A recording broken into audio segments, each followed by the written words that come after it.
নবী যদি দোয়া করতেন, হে মালিক উহুদের পাহাড়টাকে স্বর্ণ বানায় দাও, মুহূর্তে আল্লাহ স্বর্ণ বানায় দিতেন। কিন্তু রহমতের নবী উল্টা দোয়া করছেন, হে আল্লাহ তুমি আমারে গরিবী হালাতে বাঁচাইও, গরিবী হালাতে মরণ দিও, কিয়ামতের দিন গরিবদের সাথে আমার হাসর করাইও। দেখছেন নি যে নবীর জন্য আল্লাহ নিজে আসল আশেক, যে নবীর সামনে পেছনের গুনাহ মাফ, যে নবীর চেহারা মোবারকে একটা দৃষ্টি দিলে জাহান্নামের আগুন হারাম,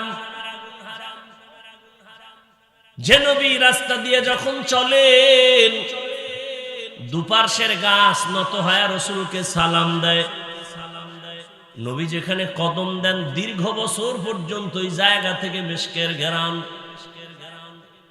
আম্মা জান আয়েশা রাদিয়াল্লাহু আনহা বলেন, আমি সন্ধ্যাবেলা আমার হুজরার মধ্যে আমি সুই নিয়ে সেলাইয়ের কাজ করতেছিলাম, হঠাৎ আমার চেরাগের তেল শেষ, বাতি বন্ধ, অন্ধকার, সুই পড়ে গেল। আমি সুই, চিকন সুইটা কই পাবো? আমি বসে আছি, এশার নামাজ আনতে রহমতের নবী আমার ঘরে আসছেন, আর পুরা হুজরাটা রহমতের নবীর আলোতে আলোকিত হয়ে গেল। আমি খুঁটির গোড়ায় সুইটা পেয়ে হাতের মধ্যে নিয়ে নিলাম।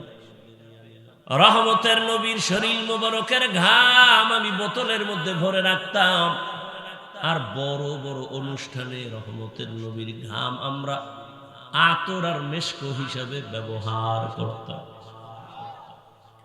সেই নবী আল্লাহর কাছে না চাইলে কি না দিতেন আমার আল্লাহ, অথচ সেই নবী দ্বীনের জন্য পেটে পাথর, একদিন না 3 বছর পর্যন্ত নবীর আপন বংশের দুশমনেরা শিয়াবে আবু তালিবের মধ্যে গৃহবন্দী করে পানি দেয় না, খানা দেয় না। নবী গাছের পাতা সিরা সিরা খাইয়া খাইয়া পেটে ক্ষুধা নিবারণ করে। রহমতের নবী চোখের পানি ছেড়ে কাঁদেন, আল্লাহ এমন পরীক্ষায় ফালাইছো, আজকে মাও নাই যে মাকে বলবো একটু দোয়া করিও, আমার আব্বাও নাই, দুনিয়াতে এসে একবার আব্বা বলে ডাক দিতেও পারি নাই, এরপরও তুমি যা পরীক্ষা করো পাশ করাইয়া দিও, দুনিয়ার লোভ যেন আমার আকৃষ্ট করে না পারে। ও গরিবেরা, নবী বলে বড় লোকের বাড়ি গাড়ি দেখে আফসোস করিস না, কিয়ামতের দিন বড় লোকের 500 বছর আগে গরিব তুই জান্নাতে চলে যাবি।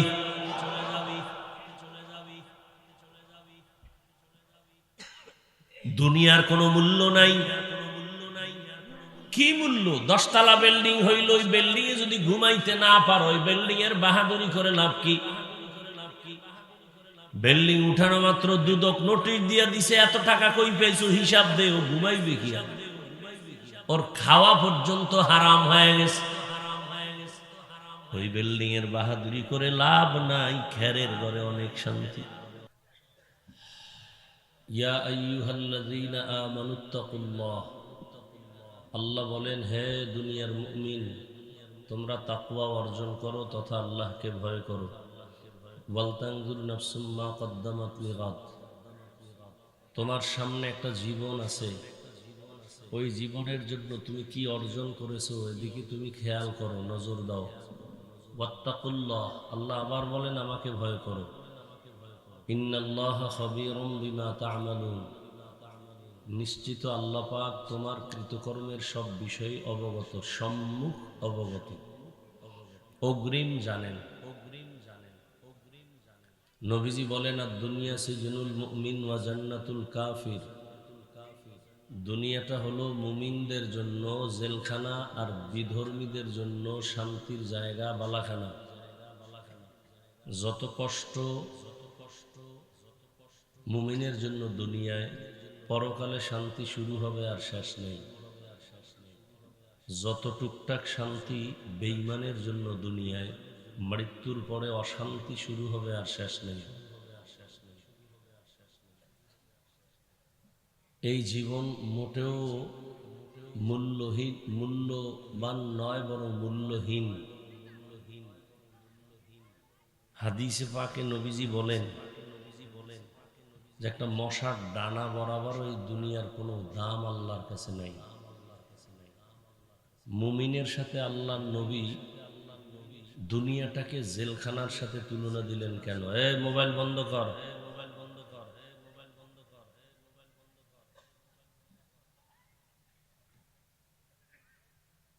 আগে ভাবতাম আল্লাহওয়ালারা মরতে চায় কেন?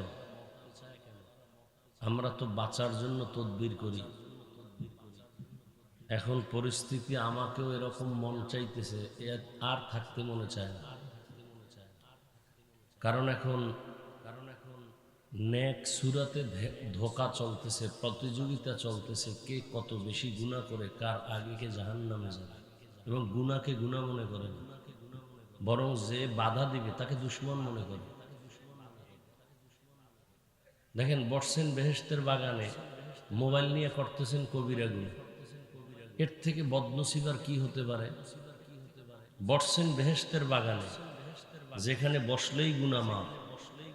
উঠাইতেছেন অনর্থক ছবি, পৃথিবীর সমস্ত মুফতিয়ানের এক আওয়াজ, অনর্থক ছবি হারাম হারাম কবিরা গুনাহ। বসছেন বেহেশতের বাগানে, করতেছেন কবিরা গুনাহ। এর থেকে পোড়া কপাল আর কি হতে পারে? কে বলবে এই কথা? কে শুনবে এই কথা? জাতির কপাল বড় খারাপ। বলবে বক্তা বাদ দাও, আমাদের আকাম বন্ধ করা যাবে না। আকাম চলবে, বক্তা বন্ধ করে দাও। বহু বক্তা আছে দেশে, উনি না হইলে কি হবে? আকাম বাদ দেওয়া যাবে না, বক্তা বাদ দাও। এরপরে আরো কত কথা উনি ওয়াজ করবে। উনি এগুলি দরকার কি এত বলা? এরকম বেয়াদব নাই, পায় পায় বেয়াদবি। এক কথায় আমি বলি, মোবাইল মানুষকে বেয়াদব বানায় দিচ্ছে। আল্লাহ হেদায়াত দান করুন। ভাই কথা না বলি, এই আমার কথা না বললে আপনার কথা বন্ধ করবো, ফিটাফিটি বাজবে। থামেন। আমারই পারে না, নামাই দেয়। আপনি ধমক দিয়ে মার খেবেন রাস্তায় যাই।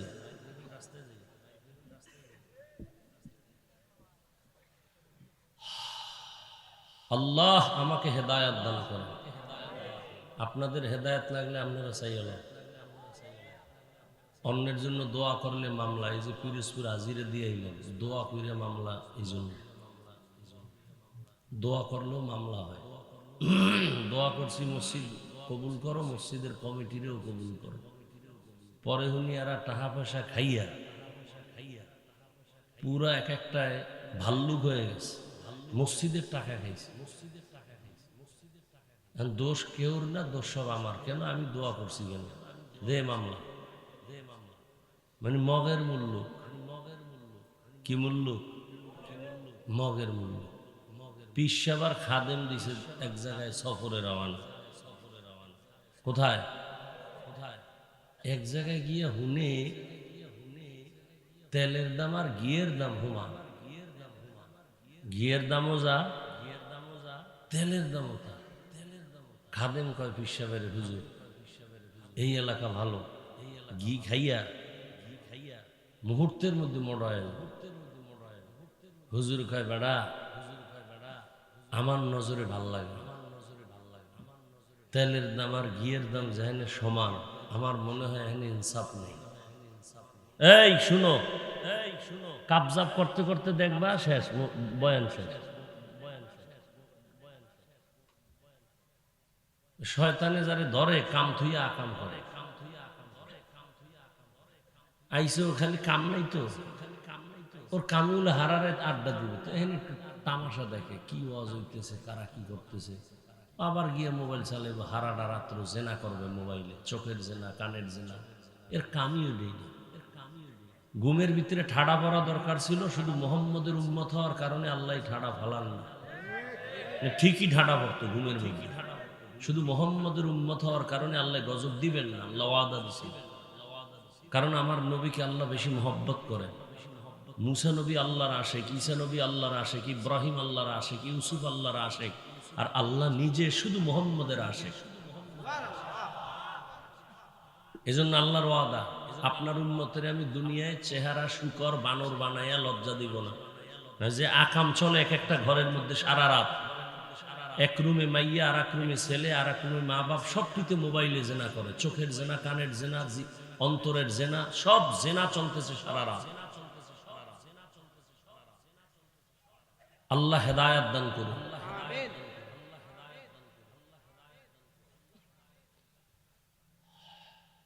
তো তেলের দাম আর ঘিয়ের দাম সমান, খাদেম মনে করছে এখানে বরকত, কম দামে ঘি খাইয়া কি হইব, মোড হইব। পিসাব দইরা ফেলাইছে না, এখানে থাকলে সমস্যা কেন? যেই এলাকায় তেলের দাম ঘিয়ের দাম সমান, এই এলাকায় কি নেই? যেখানে শিক্ষিত অশিক্ষিত দাম সমান, অশিক্ষিতর দাম সমান, এখানে ইনসাফ নাই, জুলুম চলে। কথা বুঝেন নাই? যেখানে আলেমের দাম, ইমামের দাম আর কমিটির দাম সমান, এই মসজিদ, এই সমাজে শান্তি থাকতে পারে না। পিসাব বুঝে কয় না হুজুর, কথা তুই থাক, আমি গেলাম। হুজুর গেছি গা, খাদেম ঘি খাইয়া অল্প দিনে মোড় হয়ে গেছে। কি হয়ে গেছে? মোড় হয়ে গেছে। ওই এলাকায় এক ঝামেলা বেজে গেল। ঘটনাটা থানবী রহমতুল্লাহ কেচ্ছা, কি দু একটা কেচ্ছা কাহিনী বলা লাগে না, নাহলে আমার নামটা তো জিন্দা হয় না। হাফিজুর রহমান কেচ্ছা কাহিনীর ওয়াজ করে, বলে না? ওই কপাল পরা জাহেল মূর্খর গোষ্ঠী তো বুঝে না যে পৃথিবীর শ্রেষ্ঠ কিচ্ছা কাহিনীর কিতাবের নাম কোরআন। কি ওলামায়ে কেরাম বলেন? পৃথিবীর শ্রেষ্ঠ কিচ্ছা কাহিনীর কিতাবের নাম কি? পৃথিবীর শ্রেষ্ঠ দ্বিতীয় কিচ্ছা কাহিনীর কিতাবের নাম হাদিস। তুমি মূর্খ কিভাবে জানবা? তোমার কপালে অভিশাপ, কার অভিশাপ নিয়ে জন্ম নিছো কে জানে। না হয় মা বাবার অভিশপ্ত সন্তান ছাড়া আলেমের বিরোধিতা করে না। আল্লাহ হেদায়াত দান করুন। কি ভেজাল লাগছে, বাড়ির মধ্যে ঢুকছে চোর, চোর ঢুকতে যাইয়া ভিতরে ঢুকতে পারে নাই, সাইডের দিকে ছিল ওয়াল করা, এই এক জায়গায় দিয়ে ঢুকতে যাইয়া ওয়ালের একটা ইট ফিরিয়া চোর মারা গেছে। কে মারা গেছে? একজন তার ঢোকে নাই, ওরা কয়েকজন মিল্লা মালিকের বিরুদ্ধে মামলা দিছে। নরম করে অল করলো কেন? বিচারছে আমগো চোর মারা গেছে। বুঝেন কেমন মগের বলু? আদালতে হেই মগা। এবার ডাকা হইল মালিক রে, এই বাড়িওয়ালা, তুমি নরম অল উঠাইছো কেন? স্যার আমার দোষ কি? রাজমিস্ত্রির না জিগে, অল তো আর আমি করি না, আমি টাকা দিছি। রাজমিস্ত্রির খোঁজো, খুঁজে টুইজে লই আইছি। এই তুই নরম করে অল উঠেছো কেন? তোর ফাঁসি। স্যার মাফ, আমার কোনো দোষ নেই। কেন? জোগালি যে বালু সিমেন্ট মিলাইতে গিয়েও পানি বেশি দিছে, এই জন্য মশলা দুর্বল। অল কি বাদ, তুই খালাস, বেকুসির খালাস। জোগালির এই জোগালির দিকে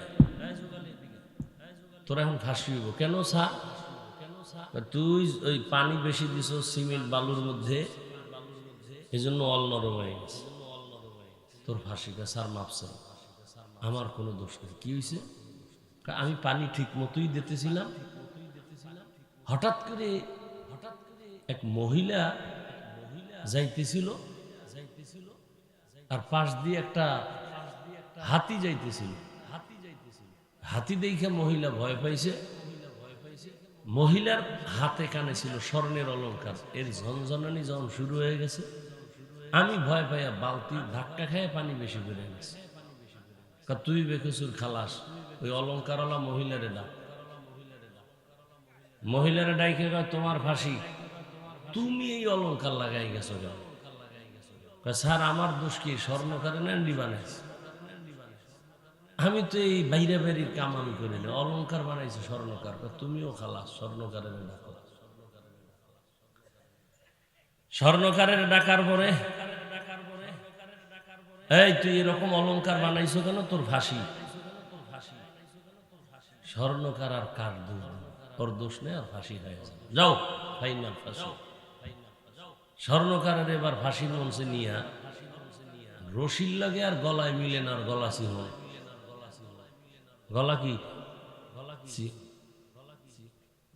জল্লাদ কয় স্যার এর ফাঁসি দিন কেমনে, আর রশির লাগে গলার মিল নেই।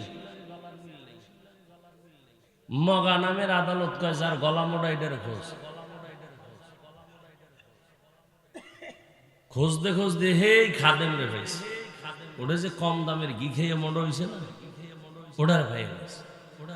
পাইয়ে এটার টানতে টানতে আদালতে হাজির। হ্যাঁ এটাই মিলবে, যাও। আল্লাহর কি মহিমা, রশিদ ফাঁসির গলা আর রশিদ ফাঁসির রশির লাগে মিলে যা, মাওলা কবুল করলে ফিরে কেনা। এবার ফাঁসির আগে জল্লাদ কয় তোমার মনের কোনো আশা আছে? আমার পিসাবের একটু দেখতে মন চায়, যেই পিসাব আমার বাধা দিছিল আমি শুনি নাই। পিসাবের খোঁজ, পিসাব তো অন্য এলাকায় খুঁজে নিয়ে এসে, হুজুর বেয়াদবি করছি মাফ করে, মুরব্বীও না মানলে যা হয় তাই ইসবো কফা, আমনে আমার একটু বাঁচানোর ব্যবস্থা করেন। মুরব্বীকে বুদ্ধি তো কঠিন, লেখাপড়া না থাকলেও মুরব্বী বয়সের একটা বুদ্ধি আছে না, কি ছেলে বাপমা ছাড়া এখন বিয়ে করে, কারণ বাপমা মূর্খ, এডির আর কামে লাগে না। আমরা আইএ পাস, বিএ পাস, বিয়া পাস, আর ডানা কাটা ভরি তো অভাব নাই, লাইন ফাইন করে একটা বিয়ে করেই ফেলাইছে। বিয়ে করার আগে চিন্তা করছে মাইয়ার বাড়িতে দেখি, বন্ধু বান্ধব লয়ে বাড়ি দেখছে, মাও জানে না বাবাও জানে না, মোটামুটি পছন্দ। এবার মাইয়ার বাবাকে তুমগো বাড়িটাও দেখি, আসেন। অঘোষিত ভাবে আসছে মেয়ের বাবা ঈশা, ছেলে তো মায়ের মা মেহমান আসবে খানা পাকাও, টাকা টোকা দিয়ে খানা পাকাইছে। মেয়ের বাবা খাইয়া লয়ে খুব খুশি, আস্তে আস্তে কয় না চলবে। বাবাও টের পায় নাই মেহমান কারা, মাও জানে না। বাবার কানে একটু আওয়াজ লাগছে, বুঝতে পারছে এরা কোন মেহমান। বাবা এসে কাঁদতেছে ভেতরের রুমে। বউ কয় কি হয়েছে? তোমার পোলা তো কাম ঘটাইতেছে, আমাকে জানাই না কি হইল জীবনে। মাও কাঁদতেছে। মেয়ের বাবা শর্ত দিছে, মেয়ে নিয়ে আসবা উঠাইয়া, তবে কোনো বুড়া টুরা নিতে পারবা না। উদ্দেশ্য তোর মূর্খ বাবারে আমার বাড়ি নিবি না। তো ছেলে তো হালকা হলো রক্তের টান, বাবার কয় বাবা বিয়ে তো করে ফেলতেছি, মাইয়া আনতে যাইতেছি, তো তোমারে নেওয়া যাবে না। বাবা কাঁদতেছে, আমারে নেও না নেও জানি না, তবে নে বাবা, নিলে তোর লাভ হবে। কোনো বিপদে পড়লে আমি বাবা থাকলে তোর কি হবে? লাভ। কথা হলে জাহেরি ভাবে নেওয়া যাবে না, বাতিনি ভাবে নিতে হইব, অদৃশ্য কেউ যেন টের না পায়। এগুলো কি কোরআন শরীফের কথা নাকি? আবার ও কিছু মূর্খ আছে বলবে এটা কোরআন শরীফের কত নাম্বার আয়াতে আছে, লিখতে জানে না। মুসমার জম বাবারে একটা বাক্স ঢুলে লয়ে গেছে, কেউ জানে না এর ভিতরে কি। বুড়া বাবা মাইয়ার বাড়ি যখন গেছে, খাওন দিয়া দেওয়ার আগে একটা শর্ত লাগাই দিছে, এই বরযাত্রী প্রত্যেকের জন্য একটা খাসি রেডি করা, আস্তা খাসি, খাইতে পারলে মেয়ে দিব, না হয় মেয়ে দিব। আগের দিন তো এই বিয়া শাদী এরকম আকাম সাকাম কইরা রাতকে রাত পার করে দিত, প্রশ্ন করে আটকাই দিত। কি মুরব্বীরা ছিল না এক সময়? এখন শর্ত দিছে কি, এক একটা খাসি খাওয়া লাগবে। খাসি যদি পুরাটা না খাইতে পারো তাহলে মাইয়া দেওয়া হবে। জীবনে সম্ভব, ব্যর্থ। ছেলে যে কইছে আমি বিপদে বললে, আব্বাই আমারে কইছিল কোনো বিপদ থাকলে আমি থাকলে তোর বিপদ আসবে না, গেছে। বক্সের পাশে বসে, বাবা এই বিপদ কি করি, টাইম দিছে কয় না, এত টেনশন কেন, সবটি রেডি হইব, গামছা বাঁধবে, যদ্দুর বড় খাবি, খাইয়ে ঘুমাবি, আবার বাথরুমে যাবি, আবার ববি, আবার খাবি। এক সপ্তাহ খাইয়া মাইয়ার বাপের ফকিন্নি না বানাইয়া কিন্তু যাবি। টাইম তো দেয় না মাইয়ার বাবা, রেডি হয়ে গেছে, শর্ত হ্যাঁ খাসি খাবো। যখন 3 দিন না একদিনই এরা যায় না, খাইয়া ঘুমায়, উঠে কেউ বাথরুমে, কেউ আবার খায়, কেউ ঘুমায়। একটা কঠিন হালাত বাড়ির মধ্যে। মাইয়ার বাপে দোয়া হসাই মা হুসাই মাইয়া লয়ে তাড়াতাড়ি ভাগো। তো মুরব্বীদের বুদ্ধি, খাদেম কয় হুজুর বেদবি করছি মাফ করেন, ফাঁসি হবে আমার, বাসনের উপায় কি? উপায় একটা, যখন ফাঁসির রশি গলায় পড়াবে আমি বলবো ফাঁসির রশি আমাকে দাও, আর তুই বলবি পিসা হুজুরের না আমাকে দাও। এরপর কি হইবে এটা পরে, তুই আমারটা এটা বলতে থাকবি। সব মানুষজন দাঁড়ানো ফাঁসি হবে, ফাঁসির রশি যখন দিতেছে পিসাব বলে খবরদার, এই মুহূর্তে ফাঁসি আমার হওয়া দরকার, আমারে গলায় পড়া। মুরিদ বলে বেদবি করা যাবে না, পীর আমার, ফাঁসি আমাকে দাও। দুনিয়াতে এই কাহিনী তো আর হয় না, মরার জন্য এরকম কারাকারি। জল্লাদ বাদশারে খবর দিছে অবস্থা এরকম, বাদশা কারণ পিসাবের ডাকো, আপনারা এরকম কেন করেন? পিসাব কয় এই মুহূর্তে মরলেই সে জান্নাত। বাদশা কার সব বাত আমারে দে,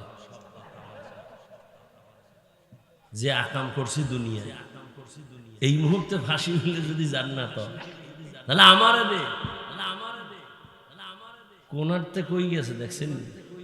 হ্যাঁ, বড় কঠিন জিনিস, মগের মুল্লুক হয়ে গেছে। আকাম করে অপরাধ নাই, আকাম ধরায় যিনি দেয় তাকে দুশ্মন বানায় দেয়। কি মা কি বাবা, মোবাইলে বাধা দিছে মাকে গালি দেয়, বাবা বাধা দিছে বাবার সাথে দ্বন্দ্ব। এই মোবাইল কিরা কত সন্তান যে মা বাবার সাথে সীমাহীন গাদ্দারি করেছে। শুধু কি তাই, আমার জানা খবর বাবাকে মারছে সন্তান শুধু মোবাইলের কারণে, গায়ে হাত তুলছে। আমি জানি,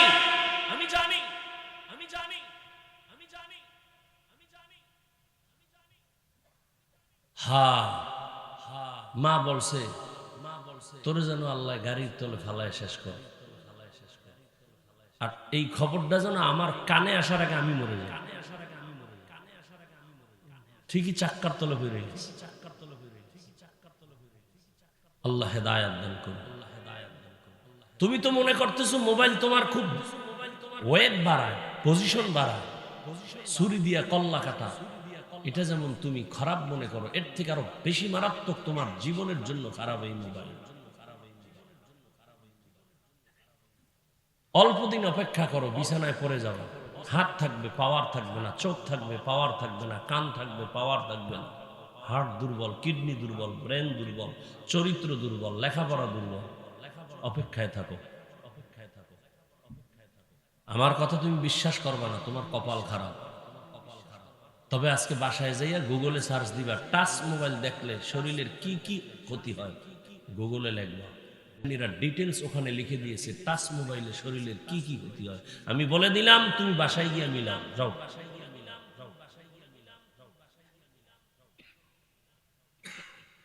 আল্লাহ কথায় কথায় মোবাইল নিয়ে অনেক দূরে চলে আসলাম। মুমিনকে আল্লাহ পাক রব্বুল আলামিনের নবী জেলখানার সাথে তুলনা দিয়েছেন দুনিয়াটা মুমিনের জন্য। কেন? বলে একজন আসামি জেলখানায় ঢুকতেই চায় না, ঢুকাটাকে সে নিজের জন্য আযাব মনে করে। ঠিক যারা আল্লাহর প্রিয় আশেক মুমিন, এরা দুনিয়ায় খাইবে চলবে ফিরবে, তবে দুনিয়ায় থাকা তার কাছে খারাপ লাগবে, সে পাগলের মতো থাকবে কখন সে আখিরাতের বাড়ি জান্নাতে যাবে। আর যেটি দুনিয়াদার মুমিন, ওরি বলবে মরতে চাই না, দুনিয়া চাই, দুনিয়া চাই, দুনিয়া চাই। দাবি করে মুমিন। জেলখানায় আসামি ঢুকার পরে স্বাধীনতা নিয়ে যেমন চলতে পারে না, মনে চাইলেই যেখানে সেখানে যেতে পারে না, মনে চাইলেই ক্ষুধা লাগছে খাইতেও পারে না, ঠিক দুনিয়া নামক জেলখানায় আল্লাহর প্রিয় মুমিন যারা থাকবেন এরাও পা আছে হাঁটার জন্য, কিন্তু যেদিকে মনে চায় সেদিকে যাবে না। ক্ষুধা আছে, খানাও আছে, খাবে না।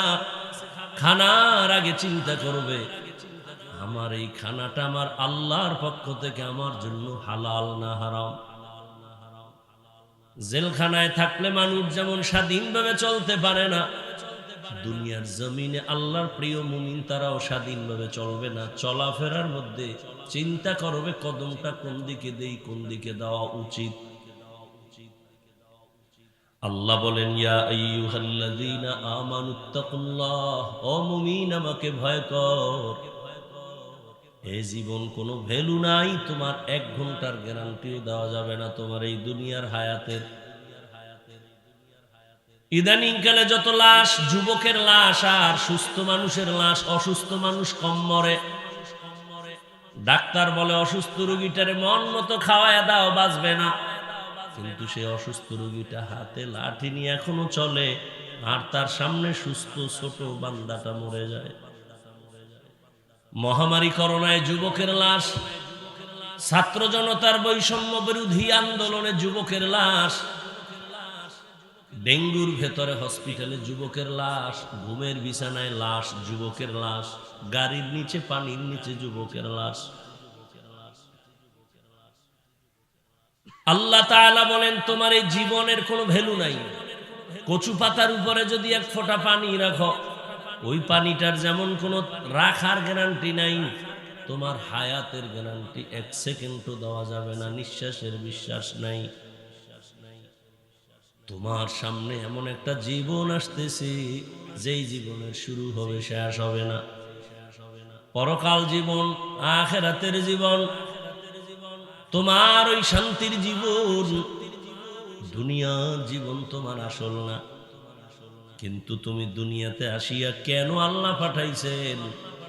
আখিরাতের বাজার করার জন্য তোমারে দুনিয়ায় পাঠাইছেন। অন্য কোনো তোমার কাজ নাই। সকাল 10টার সময় বাবা ছেলেরে ডাক দিয়া কয় যা মুকশেদপুর বাজারে যাইয়া চাল ডাল তরকারি মাছ কিনে নিয়ে আয়, দুপুর বেলা বাসায় মেহমান আসবে, রান্না করা লাগবে। ছেলেটা বাবার হাতের টাকা নিয়ে আনন্দে দৌড়াইতেছে মুকশেদপুর। কখনো এরকম বাজারে যাওয়ার সুযোগ পায় না, টাকাও ছিল না। আজকে যাইয়েই দেখে বাজারের মধ্যে লাল নীল বাতি জ্বলতেছে, নাচ গান চলতেছে। ছেলেটা ওগুলো দেখা পাগলের মতো হয়ে গেল, বেকার হয়ে খেলা দেখতেছে। সুন্দর সুন্দর বিল্ডিং, রং কত সুন্দর, কত নাচ গান, কত গানের আওয়াজ। ছেলেটা এগুলো দেখতে দেখতে দেখতে দেখতে 12টার উপরে গেছে। ওর যে বাজার করতে বাবায় পাঠাইছে ওর এটা মনেই নেই। হঠাৎ করে মনে পড়ছে, আরে আমি বাজারে কেন আসছি? বাবায় তো বসে আছে, রান্না করা লাগবে, তরকারি নিতে হবে, মেহমান আসবে। পাগলের মতো একটা দৌড় দিছে তরকারির দোকানে। হঠাৎ পকেটে হাত দিয়ে দেখে টাকাও হারায় গেছে। এখন চোখের পানি ছেড়ে কাঁদে। ওদিকে বাবাও লাঠি নিয়ে দাঁড়াইছে। আজকে তুই বাজার নিয়ে আসলেও তোরে আগে মায়ের দিব, তারপরে ঘরে ঢুকব। আল্লাহ কয় রে গোলাম, ঈমানের টাকা দিয়ে তোরে দুনিয়ায় পাঠাইছি, আখিরাতের বাজার করবি আমল, নামাজের আমল করবি, ঈমানের টাকা দিয়া পাঠাইলাম। এখন তোর বাকি ঈমানকে মজবুত রাইখা নেক আমল করবি, নামাজ পড়বি, রোজা রাখবি, হালাল খাবি, পর্দা করবি।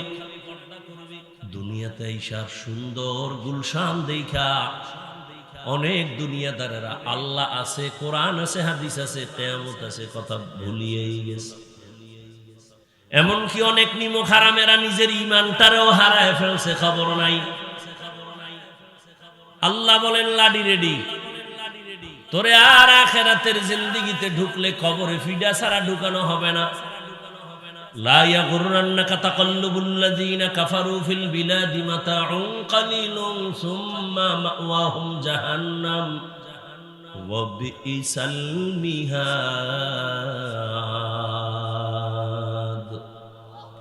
বেঈমান কাফেরের গুলশান বনানী দেখে পাগল হইস না।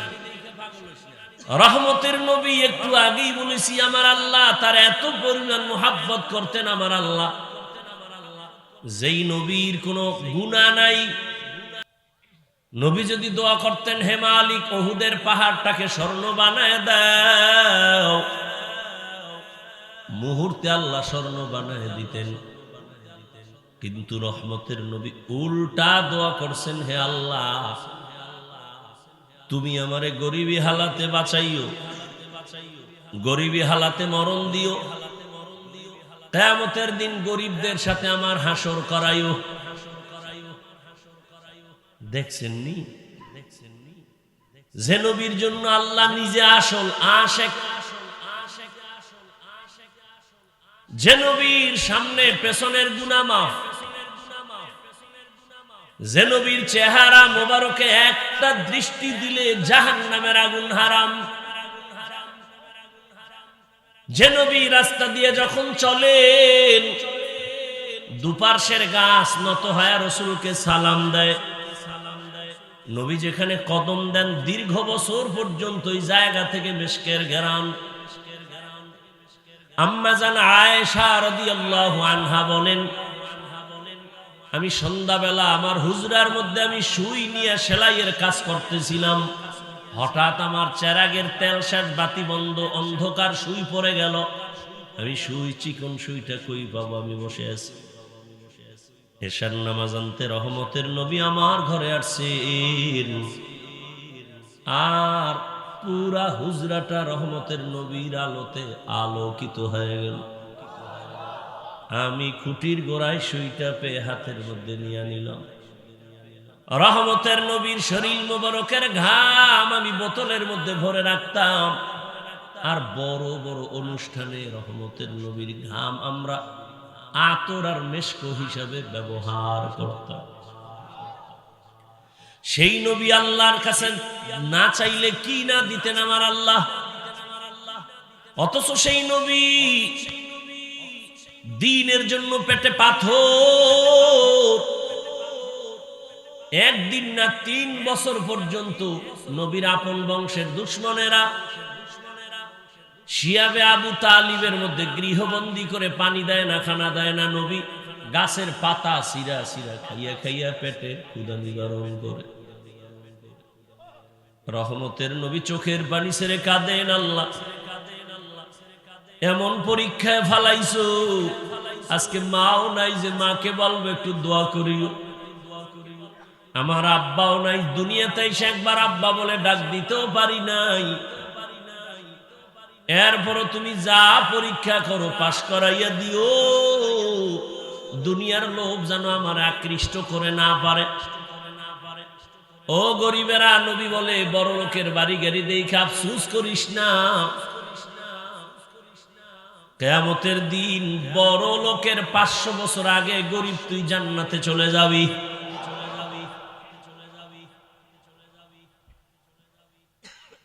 দুনিয়ার কোনো মূল্য নাই।